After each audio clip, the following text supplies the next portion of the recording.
Bueno, esta novela, Sangre de Luna, nació de un cuento.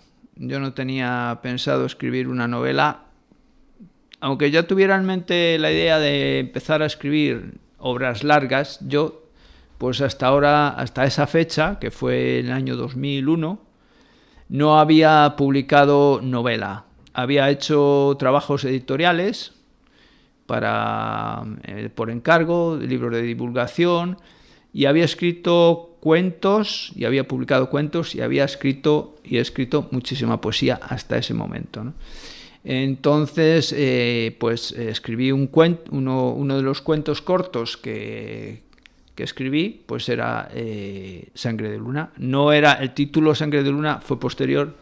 El cuento original realmente no recuerdo el título, pero bueno, básicamente la historia de un soldado que está en una guerra, en la guerra de Cuba. Entonces toda la ambientación de la novela tiene dos partes. La novela, la primera parte, toda la ambientación está centrada en la guerra de Cuba, y ahí hay una recreación histórica de hechos reales mezclados con la ficción, por supuesto. Y pues, los soldados es un invento, pero muchas de las historias que se cuentan en esa parte de la novela de la guerra, pues están extraídas de documentos históricos. Me basé en cartas escritas por militares, algún discurso real de la monarquía española de esa época, y documentos históricos de esa guerra.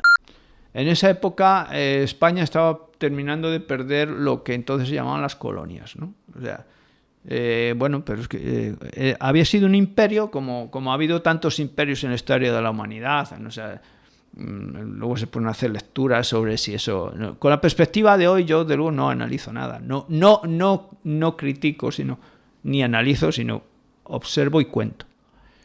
Esa España estaba en decadencia económica y había muchísima pobreza.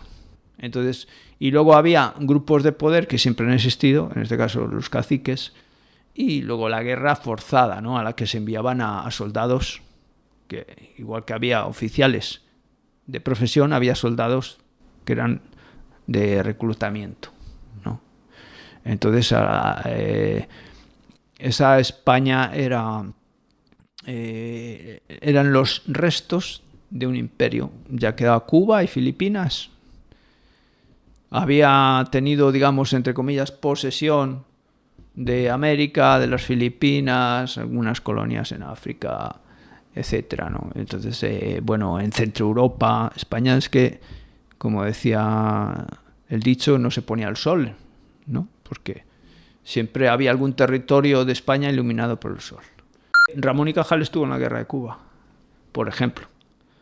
Y Alfonso XII era el que les daba discursos sobre España, sobre la defensa de España, el valor de la patria. O sea, entonces es como estar en esa época, ¿no? Entonces había que los militares de la época, los bandoleros de la época, pues salen. Algún torero de la época sale también.